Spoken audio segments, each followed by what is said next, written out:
السلام عليكم ورحمة الله وبركاته. ازيكم يا بنات، عاملين ايه؟ النهارده انا جايبه لكم هنتعلم مع بعض زي ما اتعلمنا المره اللي فاتت الغرزه الرباعيه العاديه. النهارده هنتعلم مع بعض الغرزه الرباعيه المقلوبه، ودي سهله جدا وبتبقى شكلها جميل جدا في المعلقات عندي في المفارش، بيبقى شكلها حلو قوي. هنعملها بطريقه سهله ان شاء الله، نتعلمها مع بعض. هنبدا اول حاجه هي اسمها غرزه رباعيه مقلوبه.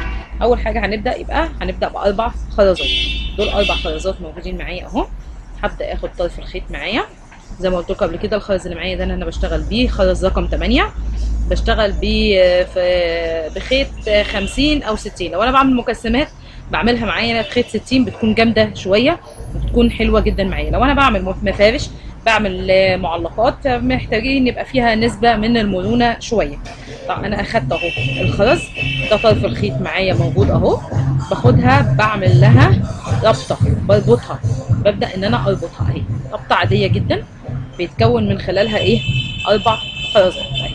عاونوا معايا منها مربع، انا بربطها جامد جدا. ببدا ان انا ايه اتبت كده عليها واشدها كويس عشان ايه ما تفكش معايا كده. بشد عليها كويس اهي. هعملها كمان عقده كمان اهي. شديت جامد عليها. عندي الطرف الصغير دوت خلاص، انا بسرحه في وسط الخرز. تمام اهو، ماشيه عشان اعدي العقده اللي انا عملتها ديت اهي، اللي هي مكان الربط اهي. زي ما انتم شايفين كده، العقده اللي مكان الربط دي انا بعديها في وسط الخرز عشان ما تبانش معايا، ويبقى يطلع الشغل بتاعي نضيف وكويس، وما يبقاش الشغل معايا فيه خيوط زياده او في حاجه بتبوظ لي شكل الشغل فيما بعد، عشان ما اضيعش مجهودي على الفاضي. انا كده عديتها تمام. باخد بقى الطرف الكبير اللي انا بعمله تمام، بعديها فيه اهو، بعديها في وسط ايه خرزتين كمان. الزياده بقى اللي موجوده عندي دي في الخيط انا هبدا ان انا ايه اقصها. هعديها من هنا الغرزه كمان اهي عشان الخيط، وابدا ايه الزياده اقصها عشان يبقى الشغل بتاعي شغل كويس وماشي ايه بنظافه. انا قصيت الزياده بس مش هنعوزها في حاجه، هنبدا ان انا ايه اتخلص منها. ده اول مربع عملناه اهو، معانا اول مربع خلاص كده. ده بالنسبه لنا احنا بننساه وكانه ايه مش موجود معانا. باخد طرف الخيط، اخد اربعه كمان، ادي واحد. التانيين في الغرزه العاديه كنا بناخد ثلاثه وعندنا واحده في الارضيه بيبقوا اربعه، لا دي بناخد اربعه. في اول سطر كله بيمشي ان انا اكون معايا اربعه كاملين اهو. اربعه، ادي واحد اتنين تلاته اربعه.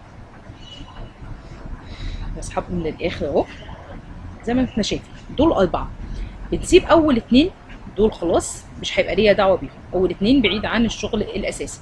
بناخد الاتنين قريبين من الغرزه الاخيره. بعدي الخيط فيهم. بعدي الخيط ازاي؟ بمسكهم كده اهو اهو، ببدا اعدي الخيط من خلالهم اهو. انا عديت الخيط وابدا ان انا ايه اسحب. اعدي الخيط ابدا ايه اسحب الخيط بتاعي. بنلاقي ان اتكون عندي غرزه كمان اهي. بعد ما كان عندي غرزه واحده اتكون معايا كمان ايه غرزه اهي. دي واحده ودي واحده تانية.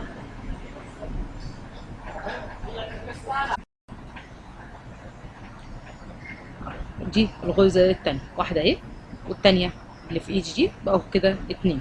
ببدا ان انا اشد الخيط عشان يبقوا كلهم مترصصين كده جنب بعض. هعمل غرزه كمان. الاربع مربعات على فكره بيتسموا غرزه كامله، يعني الاربع مربعات الاربع خرزات كده بيعملوا لنا مربع بيتسمى غرزه كامله. تمام. ادي غير كده انا بعمل الغرزه الثالثه. عملت واحد الاولانيه والثانيه، الثالثه اهي في ايدي زي ما احنا قلنا. بفكركم اهو، بيتكون معايا اربع خرزات اهم موجودين. تمام. بسيب اول اتنين واجي على الاتنين دول برجع في الخيط في قلبه، بلف الخيط كده اهو، برجع فيهم هما تاني اهو كاني بعملهم من اول وجديد كده. اخدها دي واحده ودي التانيه. ببدا ان انا اشد الخيط لما بشد الخيط بيتلم معايا ايه 4 خرزات اللي انا عملتهم اهو. في البدايه ما تتخضوش لما تلاقوا خرزه مقلوبه من هنا واحده نازله على تحت، في كل دوت بيتظبط معانا في السطر التاني اهو. يعني بصوا كده، اللي يتخيل ان هم مش مظبوطين، واحده طالعه اتجاهها فوق والتانيه تحت، لا لا كده بيبقى عادي مفيش مشكله فيها اهو. احنا بعد كده اما نلمهم بالخيط في السطر التاني هيبقوا كلهم مترصصين جنب بعض خط واحد. نعمل غرزه كمان، 4 خرزات باخدهم تمام. ادي 1 2 3 4 معايا اهم، خدهم اشد الخيط معايا اول 4 اهم، بسيب اول 2 بسحبهم كده لورا وادخل الخيط برجع بيه في الخيط ايه في الخرزتين التانيين اهو، برجع فيه 1 ادي 2. ببدأ ان انا اشد الخيط بتاعي تمام. و4 غرز، انا هعمل لكم حوالي 6 غرز او 7 على اساس ان الشغل يبقى باين معانا اهو كده تمام. على فكره الغرزه الرباعيه المقلوبه كل ما بيكون العدد فيها طبعا زوجي بيكون افضل، يعني انا اعمل غرزتين 4 6 8 وهكذا، بيكون هو ده بيظبط الشغل معانا اكتر لما باجي اعمل غرز بالعدد الزوجي كده 4 تمام. بسحب الخيط معايا، بسيب اول 2 واجي على ال2 الايه الاخرانيين اهو، اسحبها 1 2 كده. الخيط بتاعي دخل في الخرزتين، اشد الخيط بتاعي. بقى عندنا كام غرزه كده؟ ادي 1 2 3 4 5. هعمل واحده كمان عشان نبدا نطلع للسطر اللي بعده، نبدا نشوف السطر اللي بعده بنطلع له ازاي عشان يظبط الشغل معانا. نشوف السطر اللي بعده كل غرزه بنعملها بكام خرزه. نركز بس مع بعض ان الاول سطر هو اللي بيبدا ب4 خرزات اهو. باخد اول 2 اسيبهم وباجي في الايه ال2 الاولانيين اللي ضمتهم اعتبر اول حاجه.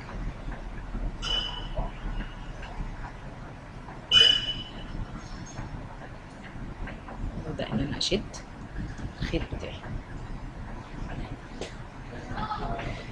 كده. اتكون معايا 6 غرز، 6 غرز متكونين اهم معايا اهو. ادي واحده، ادي 2، ادي الغرزه الثالثه والغرزه الرابعه 5 السته اللي هي في ايدي اهي تمام ديت. طب احنا دلوقتي شكلهم مكعبل وواضح ان هم شكلهم مش مظبوط، لا ده كده معانا هم دلوقتي هيتعدلوا معانا لما اطلع للسطر التاني. السطر التاني بطلع له ازاي؟ بمشي بالخيط اهو في الغرزه اللي بعدها، الخرزه اللي بعدها بكون بقى شاده ايه ايدي في الخيط، ببدا اعدل الغرز. هنلاقوا واحده غرزه رايحه لفوق وغرزه رايحه لتحت، انا بلفها بقى كده اهو. ركزوا معايا، انا بلف الغرز معايا اهو بحيث ايه الاثنين الاولانيين اللي ما كانش فيهم خيط بدخل فيهم بشبكهم مع بعض. ادي واحده من الغرزه الاولانيه اهي، بعدي الخيط فيها اهي تاني. نركز مع بعض، ادي اول غرزه، دي اول واحده معايا، دي التانيه. انا بلفهم بخلي اتجاههم كله جنب بعض كده عشان ايه هقفلهم بالخيط مع بعض. انا بعدي بالخيط اهو في اول واحده تمام، طلع معايا اهو. دي في اول ايه غرزه، بدخل في الخرزه التانيه اللي بعدها على طول اهي، دي اهي اللي هم عاملين فتحه في النص معانا. بصوا احنا في فتحه هنا اهي بين الاتنين، انا بضمهم مع بعض بقى بالخيط. باخد بقى ايه الخرزه دي بدخل فيها الخيط معايا عشان دي هتكون معايا اول غرزه في السطر التاني. بصوا اتلمت معايا ازاي. دي طريقه ان انا وانا شغاله السطر التاني بلمهم مع بعض تمام. في ناس بتلم الخرز كله، السطر الاولاني كله تمشي فيه وتلمه، وبعد كده تبدا تطلع للسطر التاني. بس الطريقه دي بتبقى احسن معانا، بنجز فيها في الوقت وبتظبط معايا اكتر، وما بيبقاش الخرز مليان خيط من جوه. يعني الطريقه دي بتكون اسهل معايا. دي طريقه اهي لميت بيها الخرز، هطلع اعمل السطر ايه التاني. يعني انا هلم في السطر ده وابدا في السطر اللي بعديه. السطر التاني باخد خرزتين بس. احنا الاول سطر كنا بناخد 4 خرزات مع بعض، لا السطر التاني باخد 2 بس، وابدا الضمهم اهو. ادي 1 ادي 2 تمام. نيجي للخرزتين اللي احنا ضمناهم بالخيط، هدخل فيهم اهو. ادخل في واحده. احنا عشان بنعدي في الخرز كذا مره بالخيط في الغرزه الرباعيه مقلوبه، عشان كده بقول لكم احنا نشتغل يعني نبدا ان احنا نلم اول سطر ونشتغل مع بعض، عشان ما يبقاش فيه الخيط مليان جوه فتحات الخرز ويضايقنا بعد كده. ببدا ان انا اشد كده اول دور. طبعا الخرزه اللي ناقصه هنا في اول سطر دي هتتكمل واحنا بنعمل السطر اللي بعده، واعدي بالخيط بتاعي من قلب الخرز تاني. بصوا، باجي على الخرزه اللي انا فوتها في الغرزه اهي، بعدي منها جوله واحده بعدي فيها.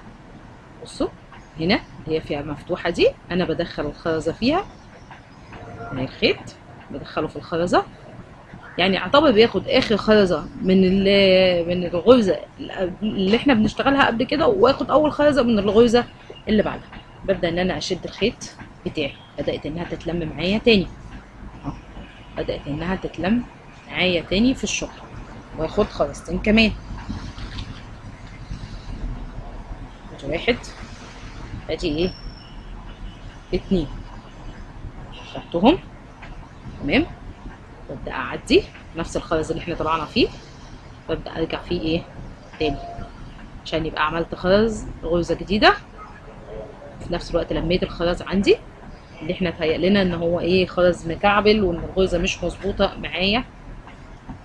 اصبح ان عندنا ايه غرزه كمان احنا كملناها. نمشي بالخيط قلب الخرز اهو، ببدا اعدل. بصوا ببدا ايه، بصوا الغرزه كانت بصي عندي لتحت اهي، لا انا ببدا الفها اهو واطلعها اخليها جنب الغرزه اللي عندنا اهي، واعدي فيها خيط. بصوا الخيط بتاعي ما بيعدي اهو، شايفينه عدى اهو. ببدا اسحبه احط فيه خرزتين كمان.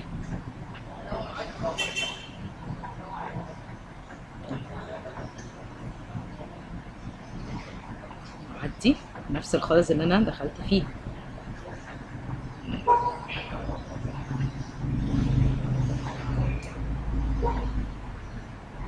اشد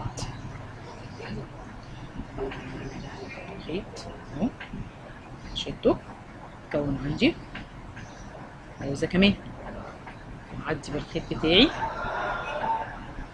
الخرزه الاخيره في نفس الغرزه واعدل. بصوا انا بعدل اهو، بصوا اهو انا بعدل. بصوا الشغل عامل ازاي، بصوا مقلوبه، الغرزه مقلوبه معايا لتحت اهي. انا ببدا الفها واعدلها عشان تبقى ايه نفس سوا الشغل معايا اهي. ببدا ادخل فيها الخيط بتاعي واشد.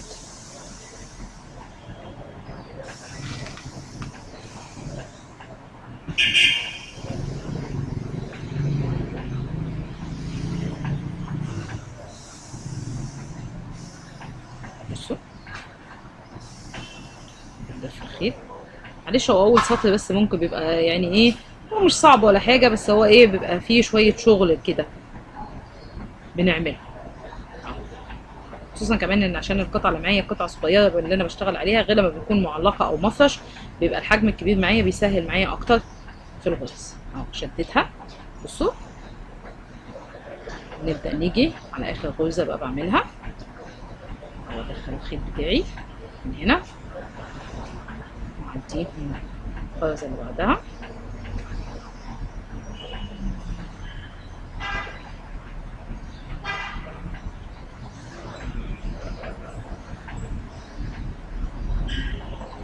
كده ناخد خرزتين كمان عشان ايه نخلص السطر ده. تمام، وأعدي في نفس الغرز اهو من هنا كده، أعدي فيها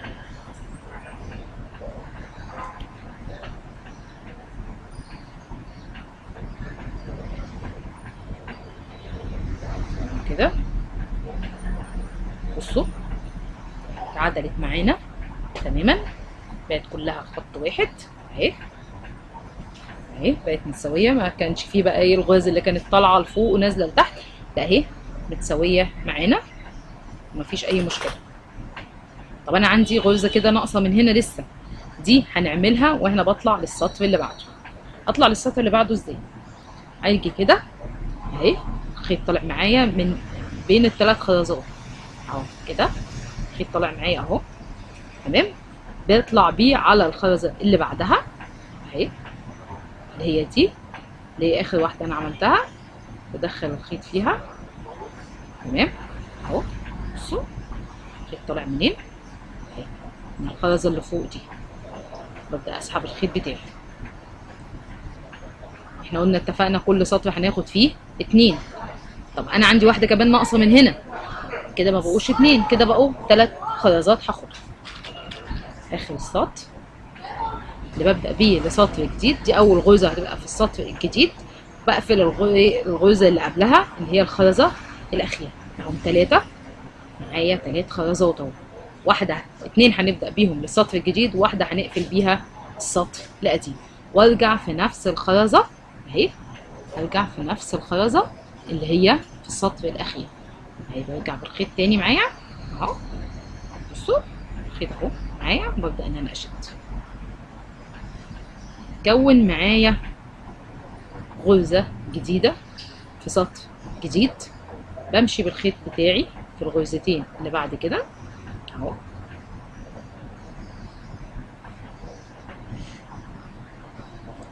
كده، بمشي.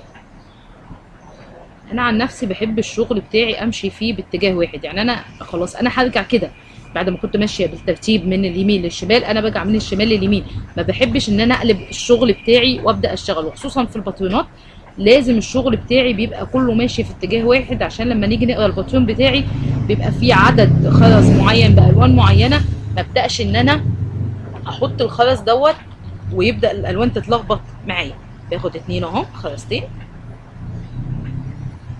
تمام كده معايا، خرزتين اهم، برجع في الخرزتين اللي قبلهم اللي انا طلعت منهم كده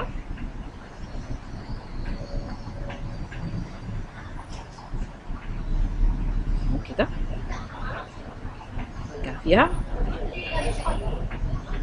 واخد الخرزتين اللي بعدهم تمام. بصوا الشغل طالع معايا كله متساوي دلوقتي، طول ما انتوا شغالين كده الشغل هيبقى طالع معاكم متساوي وجميل، وايديا هتبقى مشدوده مع الخرز، لان الخرز دوت احنا زي ما قلنا مقاس 8، والخيط اللي معايا دوت مقاس 50.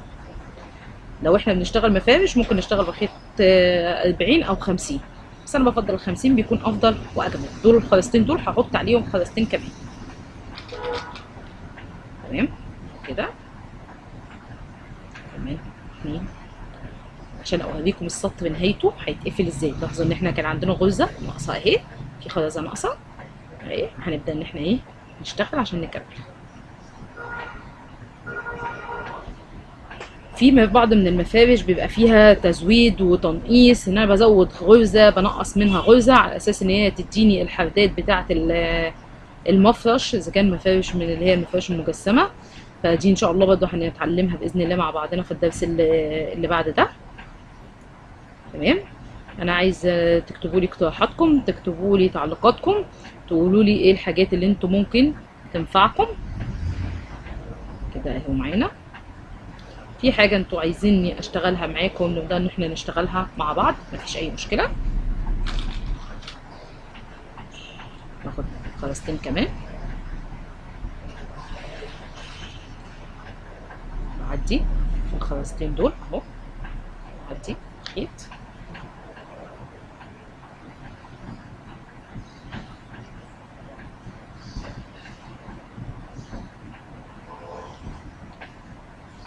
كده. فاضل لنا غرزة، نبدأ نوصل لغرزة ايه النهاية عشان اوريكم الخرز اللي احنا سيبناه ده عمل ازاي. لاحظ ان احنا عندنا هنا الغرز اللي هنا دي بصوا مفتوحة. انا كل مرة بقفلها، انا بشتغل كل مرة مش على نفس الغرزة اللي انا اشتغلت عليها السطر اللي قبلها، لا انا بشتغل بين الغرزتين زي ما اتفقنا ان كل مربع بيمثل عندنا غرزة، فانا بقفلهم جنب بعض، بقفلهم كده وبعدي الخيط ما بينهم تمام عشان يلم معايا الخرز، تبدأ الشغل معايا بيقفل معايا وما يبقاش ايه فيه فتحات. باخد خرزتين كمان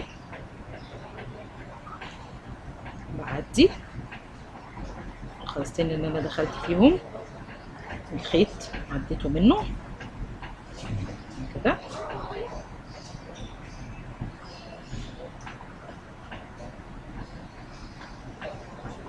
انا كده وصلت ايه الغرزة الأخيرة عندي. الغرزة الأخيرة عندي دي هعملها ازاي؟ زي ما اتفقنا نيجي للغرزة ديت وانزل بيها اهو، بنزل بالخيط الغرزة. انا كنت كل مرة بطلع من 2، لا المرة دي هطلع من 1 بس عشان عندي واحدة ناقصة من الشغل اللي قبل ده. باخد 3 خرزات معايا عشان اقفل الشغل بتاعي. خرزتين هتبقى اللي هي الاساس هنا اللي ناقصه من عندي تمام، خرزتين تانيين اللي هما اساس الشغل بتاعنا عشان اقفل الغرزه معايا تطلع متكونه كلها مع بعض كده. نرجع في نفس الخرز اللي انا اشتغلت منه اهي، باجي من هنا بصوا اتقفلت معايا وابدا اعدي بالخيط واطلع منه من الخرز الجديد كده.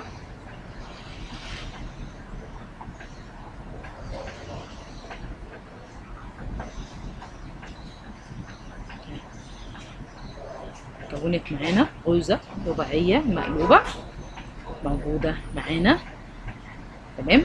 الخيط عندي كده خلص. طب اعمل فيه ايه الخيط دوت؟ اعمل فيه ايه الخيط دوت؟ همشيه ما بين الخرز كده اهو، هعديه واعمل اهو كده تمام عشان الشغل بتاعي يبقى نضيف. حاولي ما تخليش العقد بتاعتك تبقى باينه في اطراف الشغل، خلي الخرز كله يبقى العقد بتاعتنا والحاجات دي تمشي ما بين الخرز.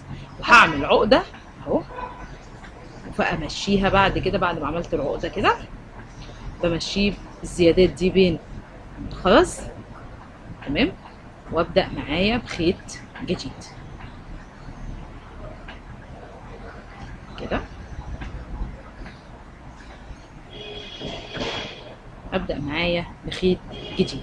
الخيط الجديد هبدا اسيب اول غرزه، اول خرزه موجوده عندي دي بسيبها، ببدا اشتغل على الخرزتين اللي جنب بعض اللي هم يعتبروا زي المفكوكين كده من بعض اهو اهي كده.